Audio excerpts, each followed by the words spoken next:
देबो हेलो मोनदों आरो दिनैसो आंनो दाउ बानायफोरखौ देखायसै बे हरदा दाउ बानाय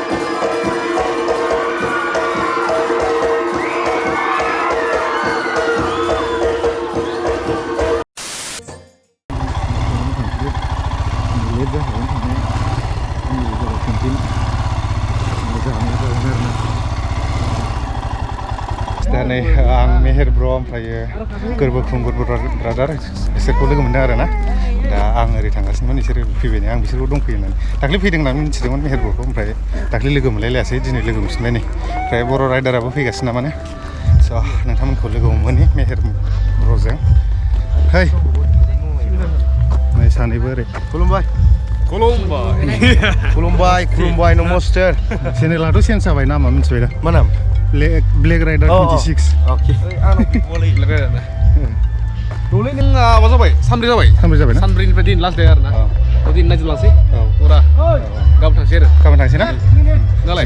आंथ' बेयावनो स्टार्टिंनिफ्राय दा जों एसे लामाथिं थांनो दा अबेसिम थांनो ओइ माबासो मिथिखौ लोगो मोनो अ मा होनदोंमोन ब्लेक राइडार 26 मोनदां दिनैसो देबो हेलो बाय मेंबायलै बिराद थाबायदोंसै नामा बिराद थाबायदों ना जिरायनो मोनाखै एबार जिरायनोसै गोबाव दिन थिन जाथ'बाय आं माबायावनो जाबोदों हजोंहाय मा होनोमोनलाय औ थाथ'दो दे आं थांसै बाय बाय गाबोन ओंखारबानो जाबाय फुङावनो येस 6:30 अके आं 6:30 थाङा 6:30 सिखारनो हाया गारियानो मोनब्रै जाना दं आंना अबे मोनसेयाव गाखोनो जादों थांनो थाखाय न'नियाव मोनसे थांनो ना एक्ट्रिसजों थांबानो ना आरो लोगोजों थांबानो ना गसाइजों एक्ट्रिसजों थांबा आं न'आव मोनहैया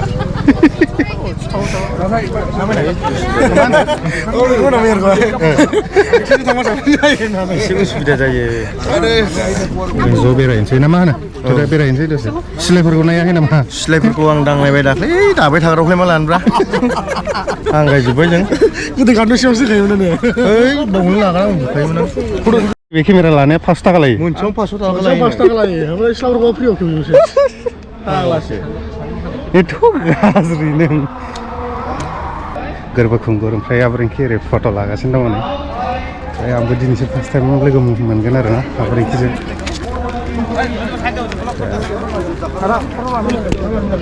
देबो मानसि गिदिर केमेरा लानानै बेरायदों भाइ गिलु बालुलाय बालुलु मिनिया मोनदों आरो दिनैसो आंनो दाउ बानायफोरखौ देखायसै बे हरदा दाउ बानाय बहा दाउ बानायखौ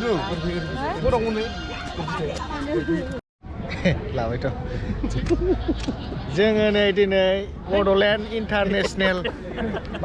नलेज फेस्टिभेलाव फैदों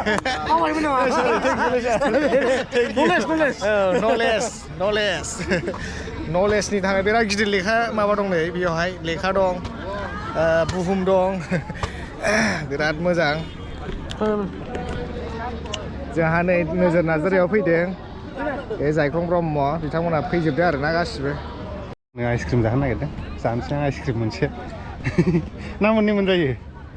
हो मोनबाखौनो जा दे ओमफ्राय जाजोबनांगोन बावनो जानांगोन मोनबा जानो हाबा मोनबाबो जाहोजोबोनो मोजांथारलै लोगोआनो बेसेबां साइन दङ किमान होरासै 30 20 30 टा লাগে আৰু দামী নাই আৰু দামী আছে দামী নাই ৰে এই লস হৈছে না মাথা এটা একটা আছে চকবাত 30 কিমান ভাল লাগে হ্যাঁ কিমান লাগে এটা এটা 45000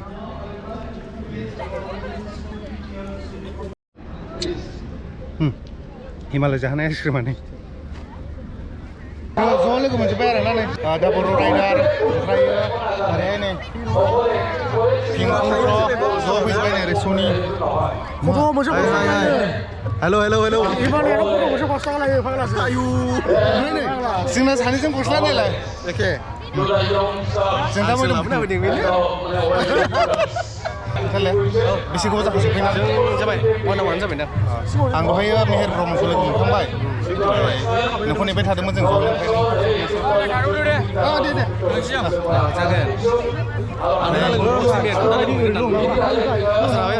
दा सानैजों दसे बेरायनोसै होनबा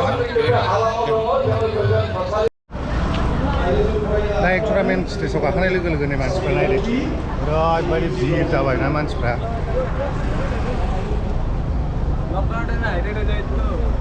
दा स्टेज सिङाव हाबलांनो लामायानो गैला नै स्टेज सिङाव हाबलांनो थाखाय लामायानो गैला नै दा Writer and translator Dr. who is sitting just behind him.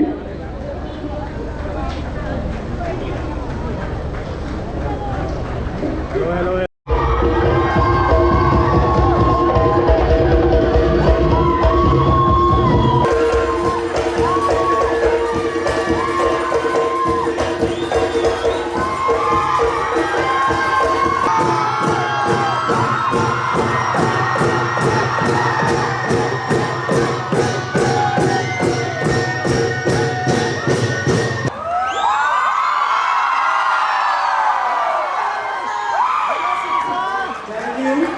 Thank you so much.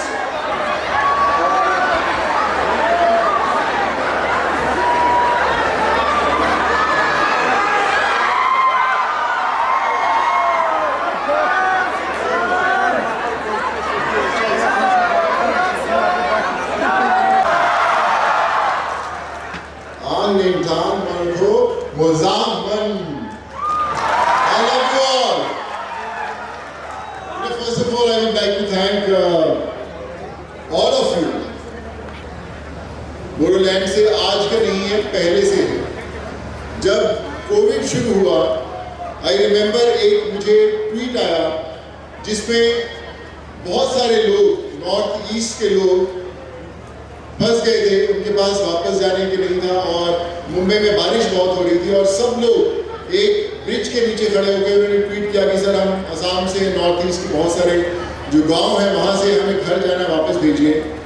तो मैंने उनके लिए जब कोशिश करना शुरू किया वापस भेजने के लिए, क्योंकि डिस्टेंस बहुत था महाराष्ट्र और यहाँ में, तो बड़ा मुश्किल हो रहा था। सो मुझे याद है कि जो दूसरी फ्लाइट मैंने चार्टर की थी, पहली उड़ीसा के लिए की थी, सेकेंड असम के लिए स्पेशल एक एयरक्राफ्ट बुक किया था उन सबको फ्लाई करने के लिए। मैं एक इंजीनियर हूँ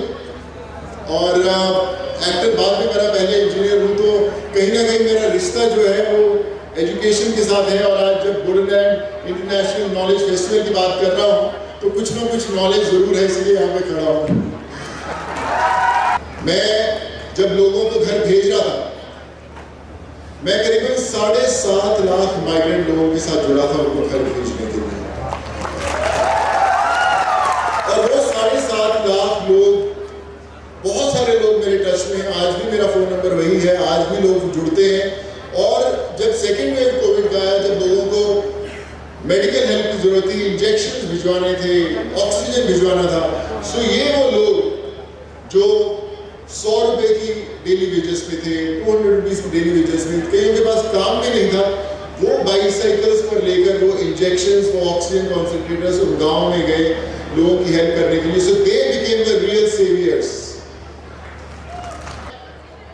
हौसला रख, एक समय ऐसा आएगा, हौसला रख, एक समय ऐसा आएगा जब घड़ी दूसरे की होगी और समय तेरा बताएगा।